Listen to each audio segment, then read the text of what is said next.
pose. You're strong. You're not that strong, Junie. بيبدأ الفيلم على كارمن وجوني ومامتهم بتحكي لهم قصة قبل النوم، والقصة بتحكي عن 2 جواسيس أعداء بس حبوا بعض واتجوزوا، وكانت قصتهم هي وجوزها. وواضح إن ولادها بيحبوا القصة دي وبيسمعوها دايما. وطلعت أمهم أنجريد وقالت لأبوهم جريجوري اللي قال لها كفاية القصة دي علشان بيحلموا بكوابيس، وكل واحد منهم قاعد على كمبيوتر غريب قوي. وجريجوري كان بيخبي على مراته إنه في واحد صاحبه مختفي، بس هي لاحظت وبلغته مراته إن كارمن بتغيب من المدرسة. وجوني كمان بيتفرج على برنامج أطفال غريب وبيتابعه باستمرار، وإنهم بيخبوا عنهم حاجات كتير. والصبح ولادهم كانوا بيتدربوا على المشي على الحبل، وضربته كارمن ووقع جوني على الأرض. وجريجوري قال لمراته الصبح إن دوناجان صاحبه مفقود، وركبوا العربية يوصلوا ولادهم المدرسة. وجوني عمال يتفرج على البرنامج الأطفال برضه وبيرسم رسومات غريبة. والبرنامج شغال لاحظ جريجوري أبوه دوميا شبه صاحبه اللي اختفى، وحس جريجوري ايه ده؟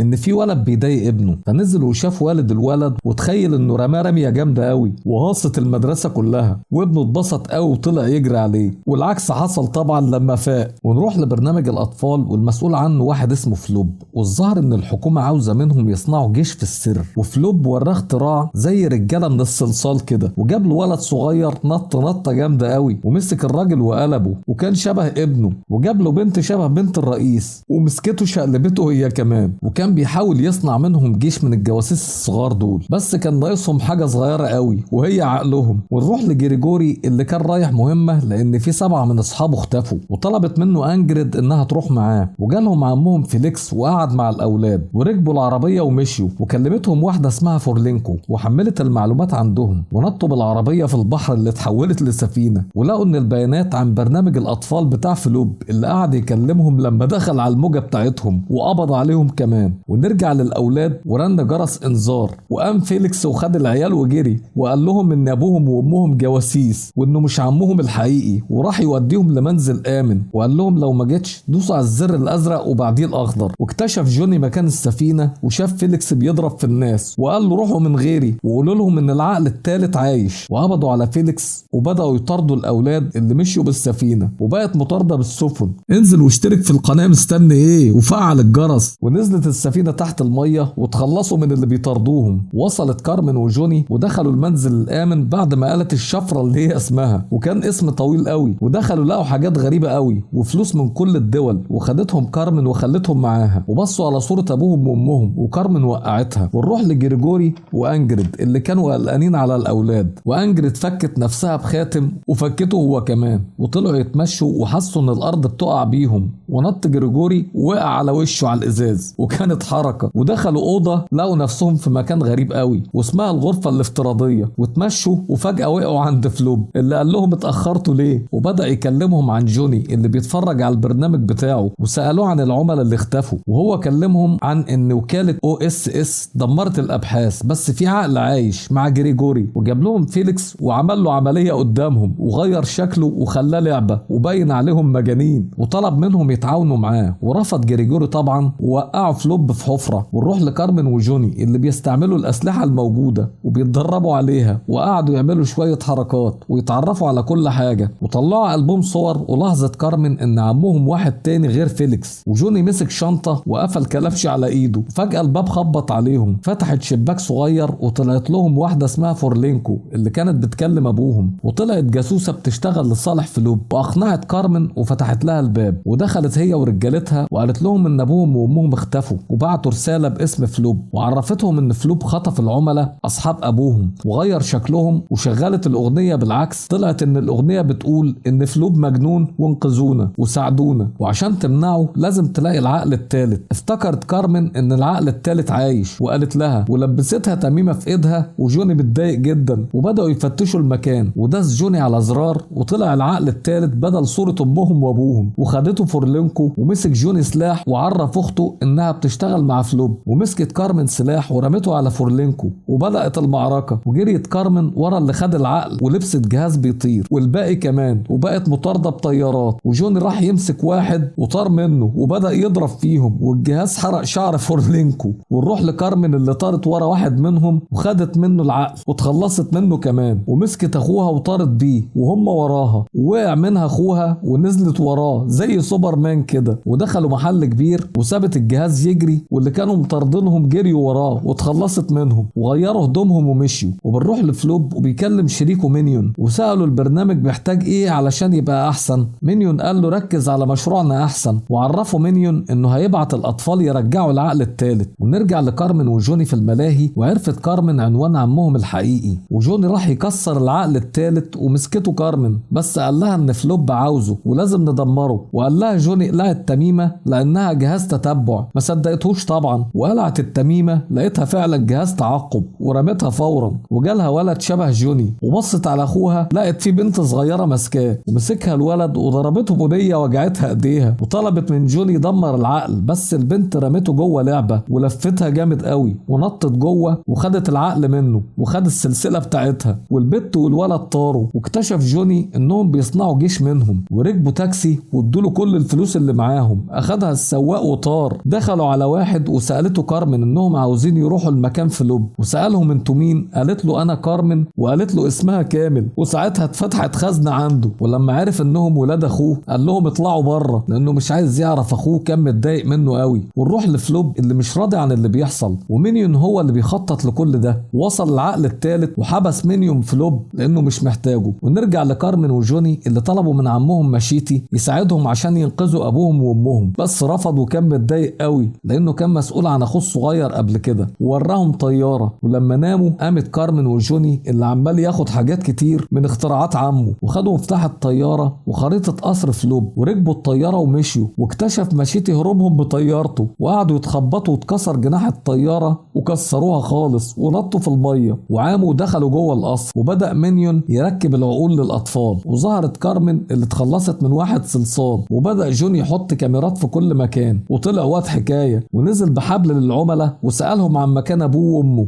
وعكس كلامهم وعرف انهم في القابو. ونزل تاني لقى سامسونز، وطلع واخته نزلت عليهم كوره اللي انفجرت وكهربتهم كلهم. ونزلوا ومشوا ورا الاطفال اللي اكتشفوا وجودهم، وسابوهم وجريوا وراحوا وراهم. وقعت كارمن واتحرك جوني لوحده ودخل الغرفه الافتراضيه، ولقى فلوب المحبوس. واتعصب عليه جوني وقال له انك خطفت ابويا وامي وانا فاكرك عبقري، وطلع له دميه ليه. ونروح لجريجوري ومراته اللي مربوطين، ودخل عليهم مينيون وعرفوا جريجوري لانه كان معاهم في الشغل ورفضوه لانه مجنون قوي، وراح يعمل عمليه لجريجوري. وكلموا المسؤول عن الحكومه وقال له جيشك جاهز. وظهرت كورتينكو وبقت قرعه. ونرجع لفلوب وجوني اللي عرف ان مينيون هو الشرير، وكهرب فلوب علشان يحرره ويساعدهم يوقفوا مينيون. وسالوا عن البرنامج بتاعه ناقصه ايه. جوني قال له ناقصه اطفال، وخرجوا مع بعض. وضرب جوني سامسونز وكانت اخته متخفيه، وراحوا لامهم وعرفوا ان ابوهم اتحول هو كمان. وطلعوا امهم وقال لهم فلوب انه هيرجع ابوهم زي ما كان. وصل مسؤول الحكومه وبيكلموا مينيون، واتكلم فلوب في الميكروفون وقال لمينيون في مشكله كبيره وتعالالي. وراح مينيون لقى جوني وابوه وامه كمان وبنته، ومسكوه وعملوا له عمليه هو كمان. وقال لهم فلوب انه هيوصل لغرفه التحكم ويوقف الاليين الاطفال. وجريوا ومسك الاطفال جريجوري وانجريد. وفوجئ فلوب ان الاطفال اتبرمجوا خلاص ومش هيعرف يوقفهم، بس قالوا له اعكس برمجتهم ومشوا وسابوه. وظهر مينيون بشكله الغريب، وكارمن وجوني لقوا ابوهم وامهم مربوطين واتسحبوا لفوق. وجولهم الاطفال واتشقلبوا على الحيط وبداوا يهاجموهم. وصل جريجوري وانجريد وفكوا نفسهم ومسكوهم. ونرجع للاطفال الآلية اللي ضربت الحيطه فاتكسرت، وجوني خبط الحيطه وقعد يتوجع، ورفعته البنت بايديها وهو كهربا في الاخر. ومسكوهم وايدوهم في الحيطه وطلعوا يجروا وراحوا لامهم وابوهم اللي اتخلصوا من اللي ماسكينهم. وظهر الجيش عندهم وبقت هيصه، وقال لهم جريجوري انا المية اللي على اليمين، وقسمهم كده. وظهر مشيتي اخوه كمان، ولسه هيبدا الاطفال يهاجموا. غير فلوب برمجتهم وقعدوا يهيصوا ويلعبوا مع اللي موجودين. وكلم جريجوري اخوه وقال له ايه اللي جابك. قعد مشيتي يعيط لانه حساس قوي. وفلوب شكر جوني لانه علمه يكون طيب. وجريجوري ومراته اعترفوا لاولادهم انهم عملاء سريين. لا والله